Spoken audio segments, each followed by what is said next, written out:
What is going on, guys? Money Mander here with Ramsay Rippers. This is the first of a series of YouTube videos that we're going to be producing every single week for you guys. Q&A style. I'm going to ask him a few questions. He's going to ask me a few questions, and we'll give our overall market outlook and how we think we see things panning out. Let's get right into it. All right, let me start this off super broad. Do you think the 2022 bottom holds in the S&P 500?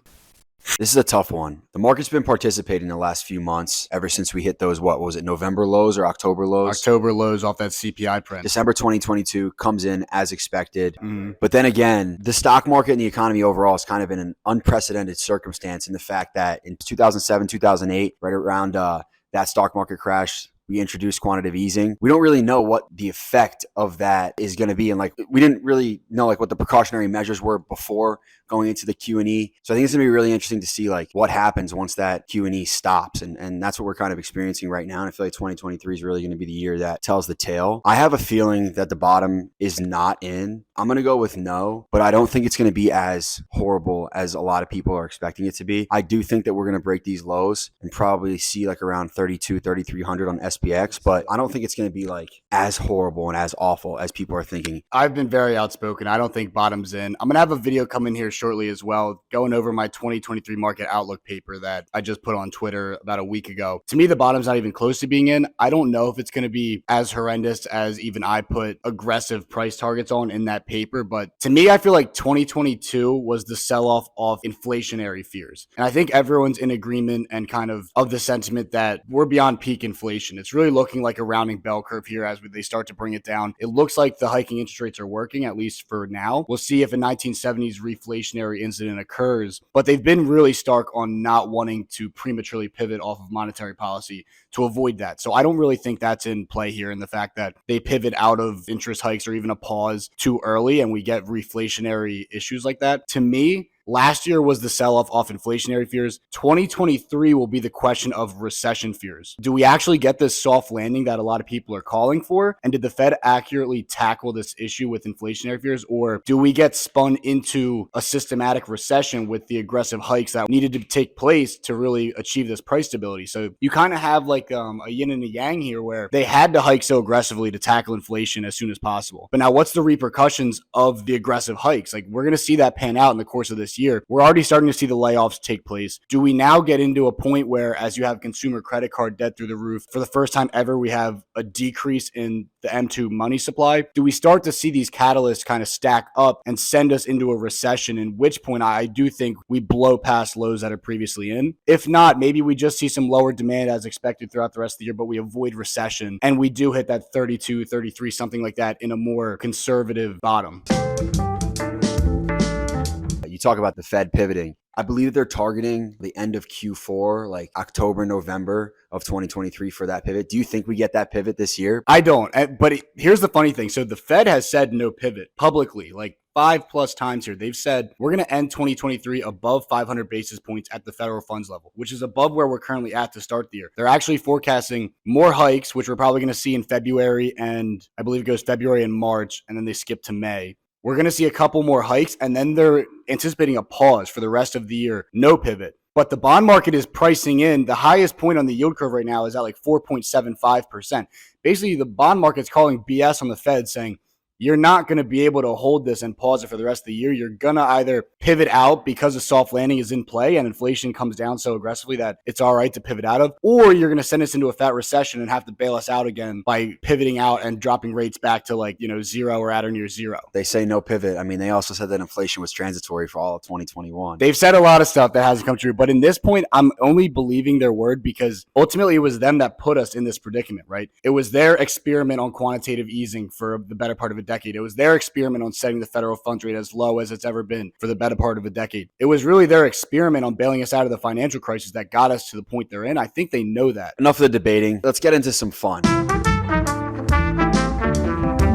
Fuck, marry, kill. I got one for you. Microsoft, NVIDIA, and Google. Oh man, this is a tough one. I think I'm going to have to kill Microsoft off the bat. And it's not that I don't like Microsoft. I love Microsoft. I think it's a great company. Microsoft was one of the buys of the past. And as you move forward, I see the evolution of AI, of all of this deeper technology than what Microsoft's currently offering being the future. And so you could either take the cash cow of the past or you could take that risk of trying to get into the companies, the next Amazon, as everyone says. What's going to be the company to emerge over the next decade? I don't see Microsoft being that. I think Microsoft is going to get to the point where it's like buying Coca-Cola. It'll always be relevant. It'll always make money, but it's not going to be that 1 to 10x over the next decade. And so I'm going to have to kill Microsoft. I think you got a good one here because I love both of these.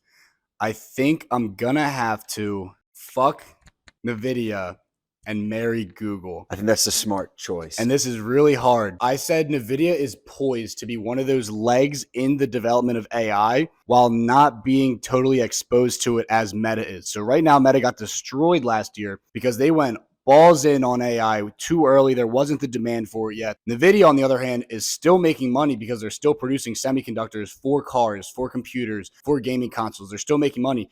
But if AI takes off, the demand on that's going to 10x, right? Because now you're going to have these supercomputers demanding more powerful processing. We get into EVs, cars, self-driving, autonomous driving. All of these things are using semiconductors. I think NVIDIA can do really well. But when I look at Google's moat, what other company has the amount of human data on file that Google has? Nothing. They could quite literally recreate the entire human entity, right? Like everything a human ever thinks of, they probably Googled. If you ever have a single curiosity, you Google something and they have that stored on servers across the globe.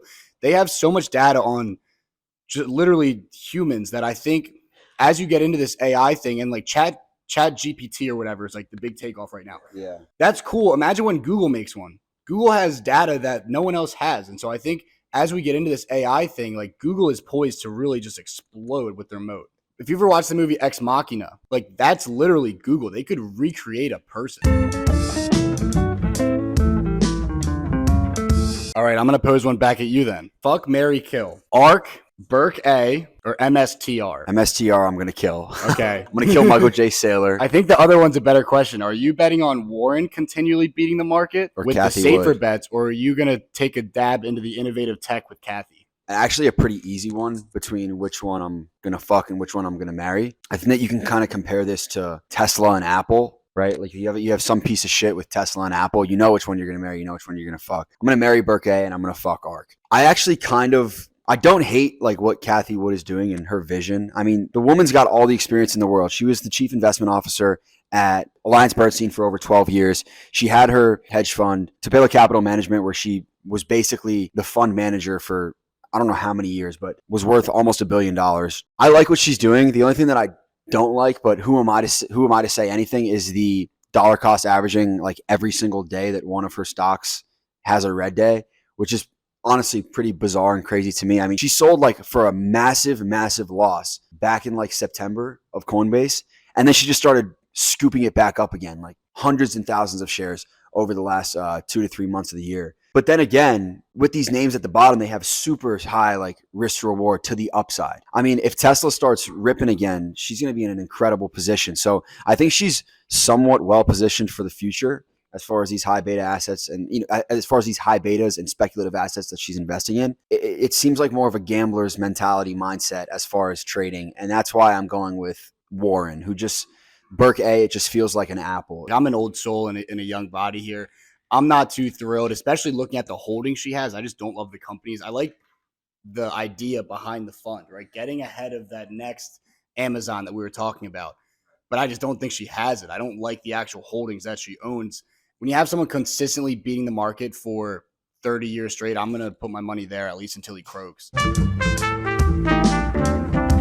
All right, I got one for you too. It's sector based. So the worst performing sector in 2022, tech. The best performing sector in 2022, energy. Which one would you rather put your money in right now? Tough. Between the two, I'm going to have to buy bottom on tech, I think. Because I think for the majority of the sector where the generals at the top, you look at Apple, you look at Microsoft, they held relatively strong. But I think the majority of tech got absolutely slaughtered last year, where it might be, I don't know how this performs by the end of the year, but when I look at like a 5-year horizon, I think tech outperforms over the course of like 5 years. I don't think Meta's going out of business and they got destroyed 70% off highs. I look at Tesla getting clobbered. I don't think Tesla goes out of business.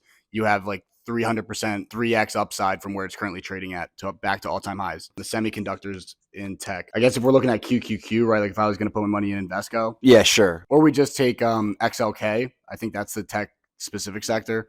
Google slaughtered, Amazon slaughtered. Like, I think when I just look at a risk to reward perspective, I think energy sector is way overvalued where it's at. And I think tech at least could have a green year. Over the course of 5 years, I'm definitely taking tech. This might be the most viewed YouTube video of all time in 40 years. So we'll see.